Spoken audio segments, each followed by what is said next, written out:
nibyo kuko n'ubundi tugarutse mu amakuru agiye avugwa ahatandukanye. Twongeye kubasuhuza tunabahereza ikaze muri ano makuru, tuba tumaze kubasesengurira no kubacukumburira tugasanga ari amakuru yuzewe, natwe ako kanya tugahita tuyabagezaho ku gihe. Kandi subscribe, comment, share na like, wowe mukunzi wacu ubana natwe, wowe wemera kudutiza amatwi ukaduha igihe, natwe tubana nawe. Nibyo koko dukomeje rero kugenda tubazanira amakuru atandukanye muri ibi biganiro byacu mugenda mukurikira kuri Rwanda 24 News TV. Ni ikinyamakuru cyanyu cyo ku murongo mugari ukorera kuri YouTube. Turabasuhuje rero kandi tunabahaye ikaze mwebwe muri Burundi, mu ntara ya Kibitoki, abari muri province ya Bukinanyana, abari muri commune ya Mabayi, zone ya Butahana, abantu bagiye bari ku misozi igiye itandukanye, Zamvu, Muzarutabo n'ahandi, tubahaye ikaze. Turabizi neza mugenda mudukurikira muri beshi, abari muri Kongo, abari mu Bugande, Tanzania, Kenya ndetse n'ahandi hose hagiye hatandukanye, abari muri za Mozambique, Malawi, za Cote d'Ivoire, mwese tubahaye ikaze muri aya makuru yacu ya akadasohoka. Turabizi ko mugiye muri ahantu hatandukanye, abanyarwanda mwese mutwumva ndetse n'abandi banyamahanga mwese tubahaye karibu muri aya makuru.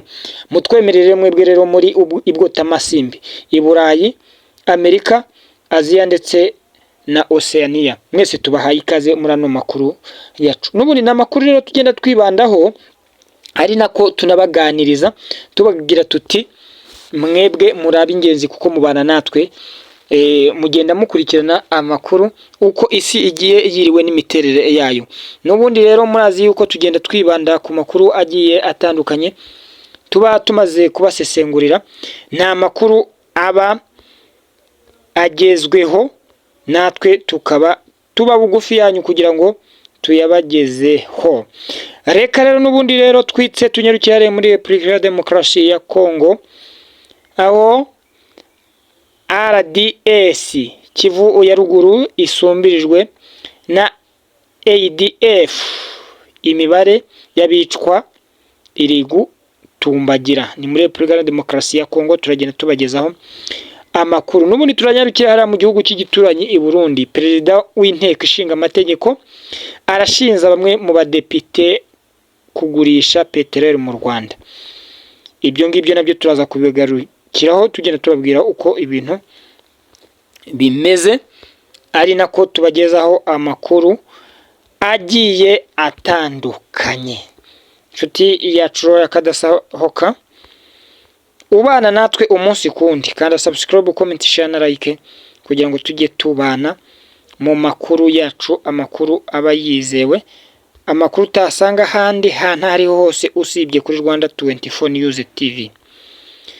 Nukuvuga ko inyeshyamba za ADF zikomeje gukora ubugome ndengakamere muri Kivu ya ruguru, aho muri uku kwezi habarirwa abagera kuri 150 izi nyeshyamba zimaze kwica, nabo zimaze kwivugana.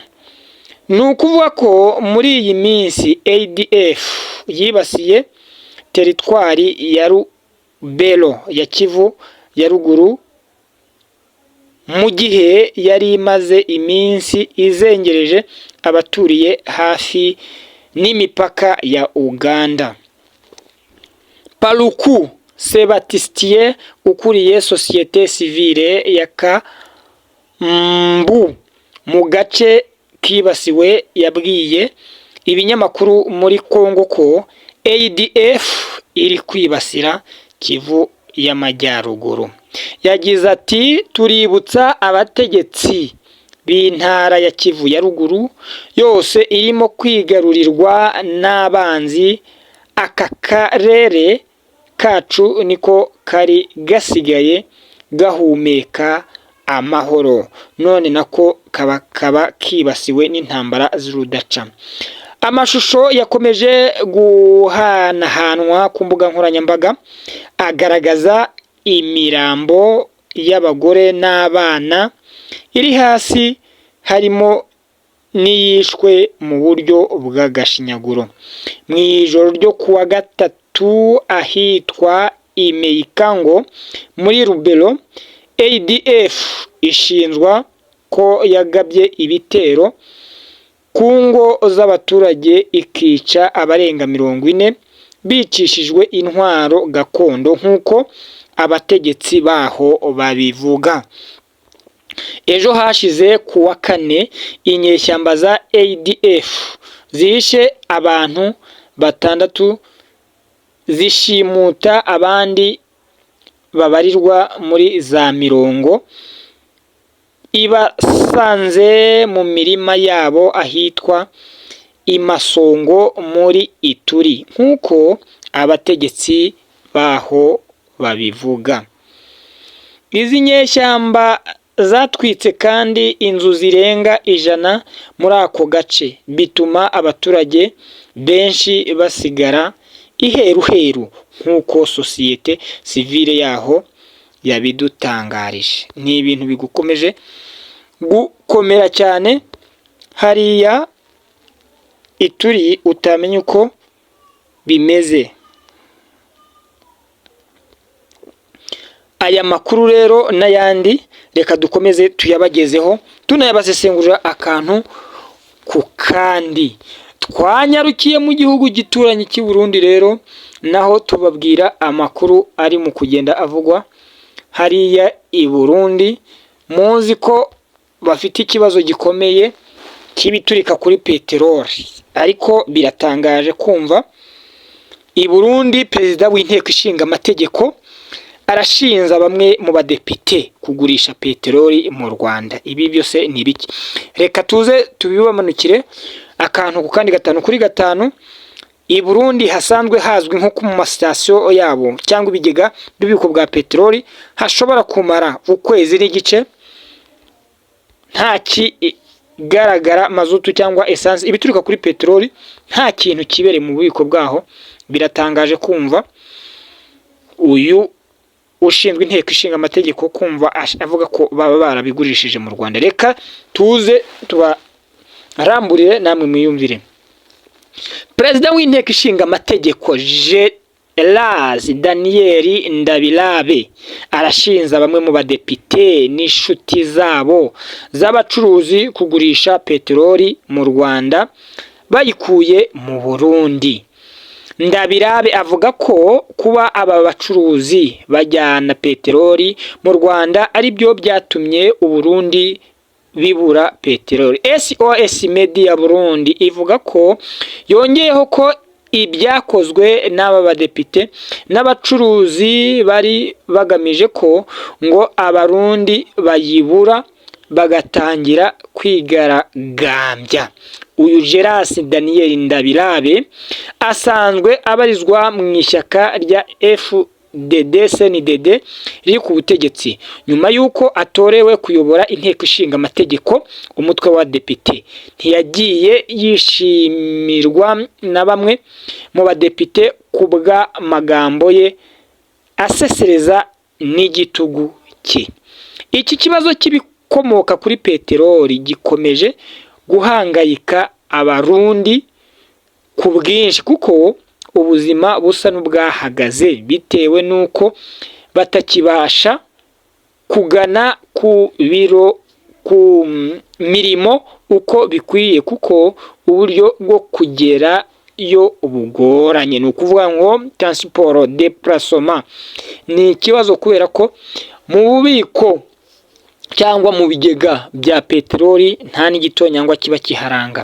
Bamwe mu baherutse kuganira n'ijwi rya Amerika bavuze ko bisi zibajyana ku mirimo zabuze lisansi, bityo ababishoboye bakagenda n'amaguru. Abashoferi bamwe bajyaga bambuka bakajya kugura lisansi muri Kongo Uvira. None imihanda yangijwe n'imvura ku buryo imodoka zitabibona uko zigerayo. Ni mu gihe Perezida Ndayishimiye Evariste Neva aherutse gutangaza ko u Burundi ku butegetsi bwe bagize umusaruro ukabije ku buryo ngo atekereza ko abarundi batazabona aho bawushyira, ariko ibyo ngibyo ni amabeshyo ya politiki, siko bimeze. Mbaganirije mukuri, i Burundi ikibazo cy'ibituruka kuri peteroli ni ibintu bikomeye cyane, kandi nta kantu na gato bibitseho, ntabwo nababeshya. Kumva uyu mudepite atinyuka akabeshya rero ku manywa y'ihangu ngo abarundi b'abadepite bagurishije ibituruka kuri peteroli mu Rwanda, ikinyoma cyambaye ubusa. Ahangaha ntabwo ari byo na busa, kuko ntabyo bari kugurisha, ntabyo bagira, ntabyo bafite mu bubiko. Ni ukuvuga ngo reka tubagezeho n'ayo makuru, ntabwo twaherenze ingohe ngo tugende tutebabwiye icyo Koloneli Kazarama washinze umutwe wa M23 asaba General Sultani Makenga. Ni ukuvuga ngo Koloneli Kazarama Kanyamuhanda Viana uri mu batangije umutwe wa M23 yasabye General Sultani Makenga uyobora igisirikare cyawo guhuriza hamwe abahoze muri uriya mutwe batakiwubamo, bagakemura ibibazo bagiranye n'urwego rwo kongera gufatanya urugendo rwo guharanira uburenganzira bw'abanyekongo bavuga ikinyarwanda batangije mu myaka irenga 10 ishize. Kazarama wabaye umuvugizi wa M23 we na General Makenga bari mu basirikare babarirwa muri 350 ku ikubitiro batorotse igisirikare cya Repubulika ya Demokarasi ya Kongo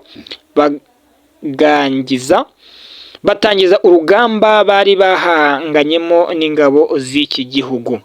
Uyu musirikare mu kiganiro aheruka kugirana n'umunyamakuru Kayiranga Melchior wa Bwiza yavuze ko batangiza urugamba bari bahanganyemo na regime zibarirwa muri 18 za FARDC, abasirikare barenga 21,000.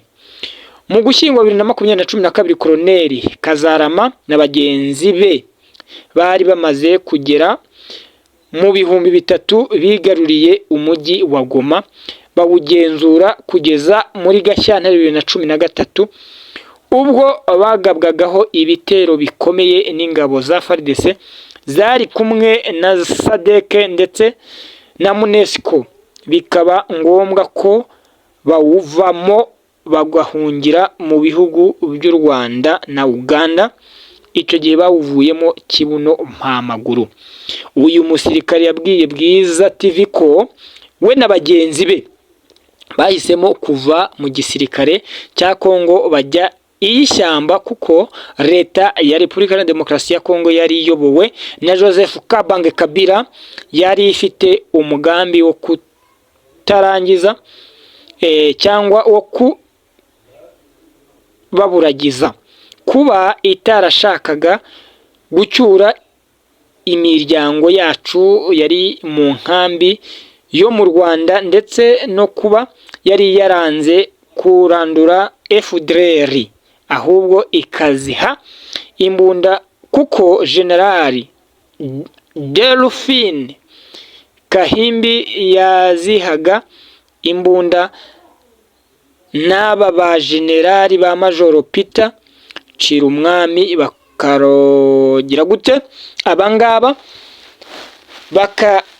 barangwaga cyangwa bakoranaga na FDLR ku mugaragaro izuba riva. Mu Gushyingo 2021 ubwo M23 yuburaga imirwano, Koloneli Kazarama cyo kimwe na bamwe mu bo babanaga muri M23 ntabwo basubiranye n'abarwanyi bashya buriya mutwe muri Kongo.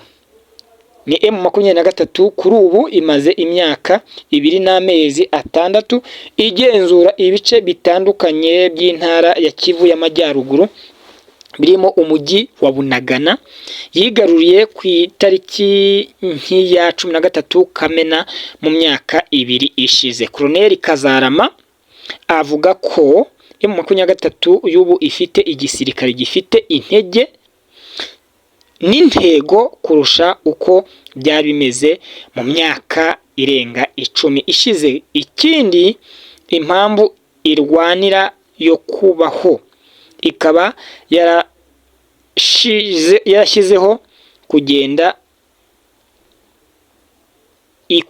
igira ibyo yerekeza mu ruhande rumwe. Avuga ko kandi ko kuri ubu uyu mutwe ugizwe n'abarwanyi bakiri bato banyaruka cyane ku rugero ruri hejuru cyane, bakeneye gukomeza gusobanurirwa politiki y'akarere ndetse no guhabwa amahugurwa yisumbuyeho mu bijyanye n'imirwanire kugira ngo barusheho gukamirika no kugarura cyangwa no gukura mu mitwe yabo. Uyu musirikare kandi avuga ko M23 nanone ikeneye kongera guhuza hamwe abahoze ari abayobozi bayo bakayisubiramo. Ibyo yanasabye General Sultan Makenga ukuriye igisirikare cyayo. Ati mubo bavuga harimo nka Rene abandi wabaye umuvugizi wa M23, hakenewe ba Colonel Birinda Claude, hakenewe ba Colonel Antoine Mazingo Bagaruke, hakenewe na ba Colonel Eric Badege, Colonel Innocent Kayina, ba Bishop Runiga, hakenewe benshi. Nanjye ubwanjye ngo dusubire hariya kuko impamvu turwanira iracyahari kandi iracyari yose. Twese dukwiye kubyinira intsinzi hamwe. Colonel Kazarama kandi yashimangiye ko nubwo habaho cyangwa haba hakiri igitandukanya bariya bahoze muri M23 n'abayirimo, muri iki gihe bakwiye kureba ku nyungu nyamukuru ariyo igihugu bazaraga abana babo n'ababuzukuru babo imyaka myinshi barwanira. N'amakuru rero akomeje kuba avugwa kuri uyu Colonel Kazamura, yakomeje kuvuga ko iyo hari operation yo guhiga FDLR ibereye itongo birangira abahatuye bahishe abarwanyi b'uyu mutwe urwanya ubutegetsi bw'u Rwanda. Uyu musirikare kandi yagaragaje ko ubuyobozi bukuru bwa M23 bukwiye gushyira imbaraga no mu yandi moko y'abanyekongo kuko abavuga ikinyarwanda atari bo bonyine bashobora kurwana intambara yo kwirukana Kisekedi. Inshuti zacu zakadasohoka mutwemerera amakuru by'aka kanya nayo tuyasubikiye tubagura ko amakuru yacu ari akagaruka. Tuzakomeza kubagezaho amakuru agiye atandukanye mu bihe bigiye bitandukanye. Mwari kumwe n'ikinyamakuru cyanyu Rwanda 24 News TV kibagezaho amakuru acukumbuye nasesenguye kandi kikabagezaho ku gihe. Reka rero tubabwire ko amakuru yacu ari akagaruka, kandi subscribe, comment, share na like kugira ngo buri nkuru yose tukugejejeho ikugereho mu wa mbere kandi ku gihe neza, utarambirwa utanahwema kudutega amatwi. Uruwingenzi wowe wamaze gukora rero subscribe, comment na share, ibyo byose ukaba warabikoze kugira ngo ukomeze kudushyigikira, natwe tugushimiye. Muba bakomeye cyane bakurikirana amakuru hano kuri Rwanda 24 News TV. Caca amakuru yacu nakagaruka komeza kubana natwe ku mirongo y'imbere, aho tugenda tukugezaho amakuru abayizewe neza asesenguranywe ubuhanga. Wari kumwe natwe rero, komeza ugubwe neza mu byo ukora byose, kandi Imana ikomeze kuguha umugisha no kukwishimira. jya ubana natwe unadukurikirane kugira ngo ukomeze kugubwa neza no kumererwa neza. Ciao ciao.